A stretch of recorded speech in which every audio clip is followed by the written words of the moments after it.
வணக்கம். இன்றைக்கு பார்த்தீங்கன்னு சொன்னால் கிளிநொச்சி மாவட்டம் முரசுமோட்ட பகுதியில் வந்து 35 ஏக்கர் வயல்காணி ஒன்று விற்பனைக்காக வந்திருக்குது. இப்போ நீங்கள் பார்த்து கொண்டிருக்கிற இந்த வயல்காணி தான் விற்பனைக்காக இருக்குது. இந்த காணிக்கான தூரங்கள் எவ்வளவு அப்படின்னு பார்த்தோம்னு சொன்னால் பரந்தன் சந்தையில இருந்து முரசுமோட்டை அதாவது முல்லை வீதியில வந்து சரியாக ஒரு 3 கிலோமீட்டர் தூரமும் முரசுமோட்டை முல்லை வீதியில இருந்து பழைய ஊரியானுக்கு செல்ற பாதை ஊடாக சரியாக ஒரு 4 கிலோமீட்டர் தூரமாகத்தான் இந்த காணிக்கான தூரங்களாக இருக்குது. மற்றது உண்மையிலேயே வந்து ஒரு அருமையான இடத்துல தான் இந்த காணி அமைந்திருக்குது. காணிக்கான பாதையில் எல்லாமே வந்து பார்த்தீங்கன்னு சொன்னால் நல்ல நிலையில தான் இருக்குது.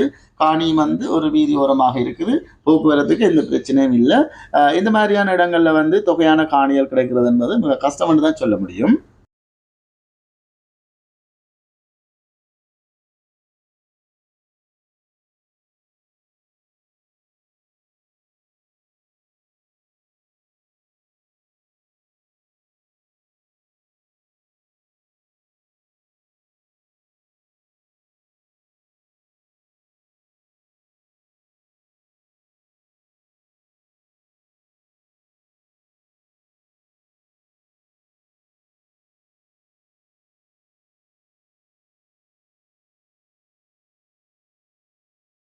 மற்றது பார்த்தீங்கன்னா இந்த காணி வந்து இரண்டமடு நீர்ப்பாசனத்தை கொண்ட காணி. இது 2 போக நெற்செய்கை காணி.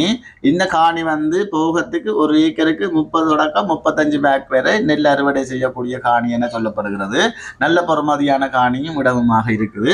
மற்ற இந்த காணியின் அளவு திட்டம் வந்து 36 ஏக்கர் என சொல்லப்படுகிறது. சரியாக அளந்து காணியை எடுத்துக்கொள்ள முடியும்.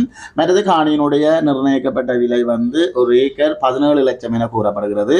பேசி தீர்மானிக்கக்கூடிய விலையுமாக இருக்குது. மற்றது நீங்கள் இந்த காணியை வாங்குவதாக இருந்தால் விலை தொடர்பாக உரிமையாளருடன் நேரடியாகவே கதைச்சு பேசி விலையை தீர்மானித்துக் கொள்ள முடியும்.